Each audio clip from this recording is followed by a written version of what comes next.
Okay, so we have Trevor Gregory. Trevor, can you tell me when and where you were born? In 1925, I think I was born in a road called Vespasian Road, Bittern Manor, Southampton. Fantastic. What month?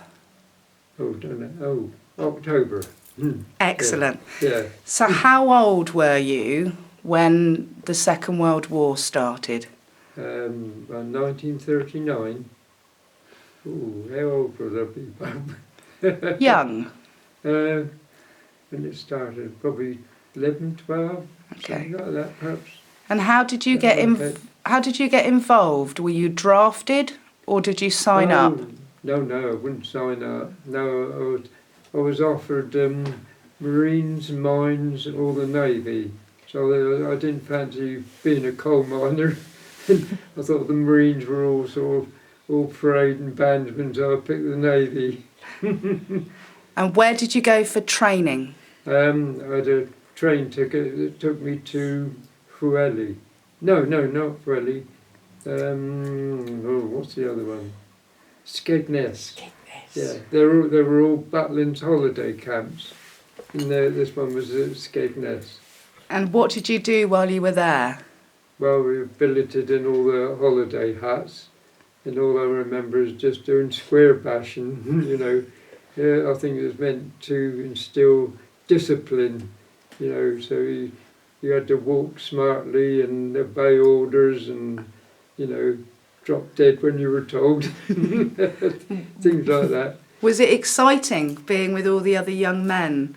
Yeah, it was at first. I suppose we didn't realise what we were going in for then, and yeah, we had some good times with all the other matlows there, you know, yeah. So, then I went to Fueli after that. That's when we really started training there, you know, and then from there they offered me to be a radar operator, so we were transferred to the Isle of Man for a month there, living on kippers, I think it was, you know, kippers for breakfast, kippers for dinner at the Isle of Man. I was there about a month, and then after that things got serious, and I was transferred to Glasgow. Then I thought, oh yeah, here we go. We were in Glasgow about a month. And then I was transferred then to the ship at Lockhew, HMS Lark, a sloop. Yeah, so I boarded her, you know, with my hammock and my kit bag. And that's when life started, you know. So we came out of Lockhew and joined a convoy of ships, and then headed for Russia. And I think we headed right into a storm. It was the worst storm that could have happened, and all the ships broke up, you know, because of the bad weather, and I was seasick, I think. And next day we were in Faroe Islands sheltering, and then after that the convoy reformed. Then we headed on up outside of Norway. I think it was then that the German torpedo bombers attacked us and caught us unawares, because on the radar you couldn't tell the plane. They were low over the sea, you couldn't tell the planes from the top of the waves. So they came in unexpected, caught everyone off guard, you know.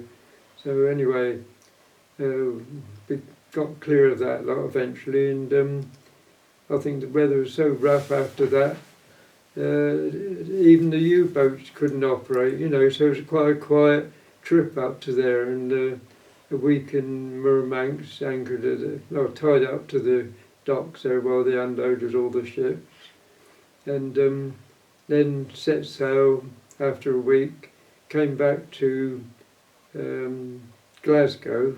We managed to get into Glasgow, and that was in time for Christmas. So enjoyed a couple of weeks there in Glasgow, travelling rain, on the trams. Oh yeah. And then the next trip That was in January. It was usual routine, joined the convoy, and What was the convoy, Trevor? What other boats or ships were there? Some of the ships were from America. They're all cargo ships, and our escorts, lots of corvettes and destroyer. I think on the first trip there was a small aircraft carrier, but I don't remember one this time, you know. Yeah. Anyway, we headed up, and to avoid being caught by the bombers again, we headed further north, nearly up to the North Pole, I think, as someone said. And there was only about an hour's daylight each day. And during that hour, we were up on deck chipping all the ice off the side of the ship, because we were frightened if it got top heavy, it would capsize. So It must have been hard conditions to work in. yeah, there was, and also living in the forecastle. There were about 50 of us in quite a small space. There were some sleeping after being on watch, some preparing food, you know, proper mix up. And then there's just the thump of the waves on the bulkhead, you know.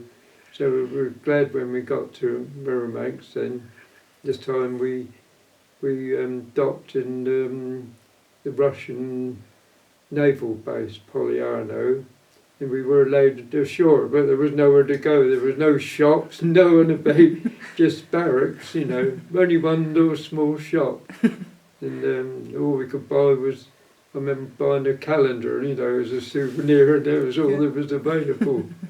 Anyway, after the week again, we came out Poliano, and it was daylight. The convoy was just forming, you know, all the ships were lining up, and all the escort boats were circling the convoy, trying to protect them, but ships were getting blown up. And next minute, I was on the bridge at the time, you know, with the communications from the radar officer to the bridge, and there was this huge explosion. Seemed to go on for about 10 seconds, you know, smoke and debris flying, you know. I suppose all the